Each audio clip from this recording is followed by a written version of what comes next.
जो मिनिस्टर थे science and technology के, यहाँ तक कि पाकिस्तान के अवाम ने भी इंडिया को काफ़ी तनकीद किया था। हालांकि वो लैंड कर गया था लेकिन सॉफ्टली लैंड नहीं कर पाया था। पाकिस्तान सॉरी मैम आपकी बात हो रहा हूँ, वो जो है ना बदतमीज औरत की तरह हो गया, जो सलाम करके कोई गुजरे तो कहता है तुमने सलाम कहा तो किया, कोई ना गुजरे तुमने सलाम क्यों नहीं किया तूने, वो वाला सिस्टम हो गया।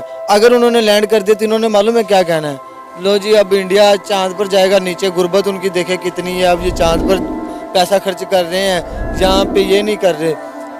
मसला ये है कि हमारे अच्छे से प्राइम मिनिस्टर को पता ही नहीं है कि सैटेलाइट का फ़ायदा क्या होता है, उनको पता ही नहीं, उनको क्या पता ये सिम वगैरह ये नेटवर्क उनको उनकी। हमारे एक्स जो साइंस और टेक्नोलॉजी के मिनिस्टर हैं फवाद चौधरी, उन्होंने कहा कि जब चांद यहाँ से नजर आए थे तो इतने पापड़ बेलकर चांद पर जाने की जरूरत क्या है।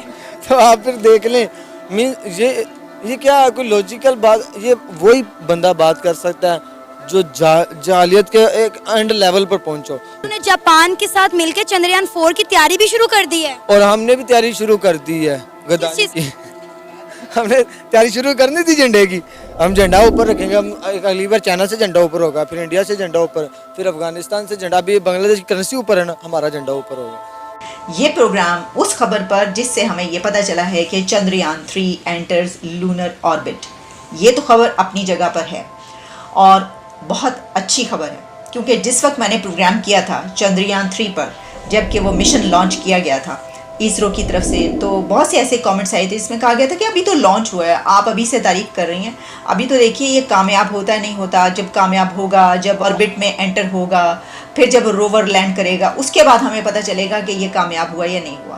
तो क्या आप नहीं समझते कि वो भी एक बहुत बड़ी कामयाबी थी कि आपने ये मिशन लॉन्च किया? तो मैंने कहा जनाब ये ही सबसे बड़ी कामयाबी है, और अब ये कामयाबी सामने आ रही है कि ऑर्बिट में दाखिल हो गया है। लेकिन इसी के साथ मुझे मज़ा इस चीज़ का आया कि हमारे सामने आए हैं मून इमेजेस, जो कि इंडियन स्पेस एजेंसी इसरो की तरफ से रिलीज़ किए गए हैं। ISRO has released first images of the moon, जो कि चंद्रयान 3 ने जो कैप्चर किए हैं वो इमेजेस रिलीज़ किए गए हैं। कमाल के, फिनोमिनल, अमेजिंग, ब्यूटीफुल इमेजेस, और ये जो है काफ़ी करीब से लिए गए। ज़ाहिर है कि वो जब इस तरह के इमेजेस आते हैं तो अच्छा, इसमें एक बहुत ज़बरदस्त बात कि इसका एंगल एक, अभी तक हमारे सामने कभी मार्स के इमेजेस आते थे, इस तरीके से जो क्लिप्स और इमेजेस आया करते थे प्लैनेट्स के, वो नासा की तरफ से रिलीज़ होते थे। हम देखते थे उनकी साइट पर जाकर, हमें पता चलता था जनाब नासा ने ये इमेजेस रिलीज़ किए। लेकिन अब first images of the moon release किए हैं हमारे इसी खित्ते के, इसी रीजन के, हमारे हमसाया मुल्क इंडिया की स्पेस एजेंसी, जो कि अब one of the top space agency of this world बन चुकी है, उसकी तरफ से ये रिलीज़ किया। अच्छा, मैं आज के प्रोग्राम में आपको सिर्फ यही नहीं बताऊंगी कि ये इमेजेस आएँ और ये इस मिशन पर बात करें, मैं उस एक भारतीय खातून, कमाल की खातून, एक ऐसी इंडियन लेडी के मुतालिक भी आपको बताऊंगी जिसको कहा जाता है रॉकेट वुमन, और कहा यह जा रहा है कि ये जो चंद्रयान मिशन है इसके बिहाइंड में ये खातून, इनका हाथ मौजूद है, यानी उनका बहुत बड़ा काम है, बहुत ज़्यादा काम। अब देखिए, अगर हम इसको इस तरीके से देखते हैं ना कि कहाँ जो हमारा हमसाया मुल्क है वो मून मिशन की हम बात कर रहे हैं, कामयाब हो गया, सक्सेसफुल मून मिशन, तो उसके वर्सेस पाकिस्तान में जेल मिशन कामयाब हो गया। वो कामयाब हुए हैं चांद पर पहुंचने में, और हम कामयाब हुए हैं अपने एक और वजीर आजम को जेल में भेजने में।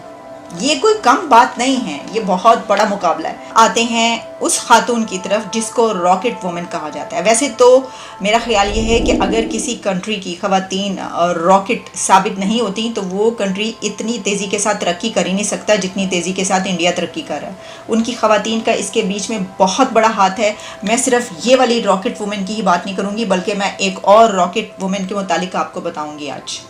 इसमें यह है कि चंद्रयान 3 का जो मिशन है उसके पीछे एक खातून का नाम लिया जाता है, और वो खातून जो है उनका नाम है रितु करिधल। रितु करिधल के बारे में ये है कि वो 90s से जो है वो इस सब्जेक्ट के साथ जुड़ी हुई हैं। उन्होंने PhD की, और चंद्रयान 3 की लॉन्च के पीछे उनका बहुत ज़्यादा काम है। Chandrayaan 3 mission was led by rocket woman Ritu Karidhal, और रितु करिधल जो है वो इसरो स्पेस साइंटिस्ट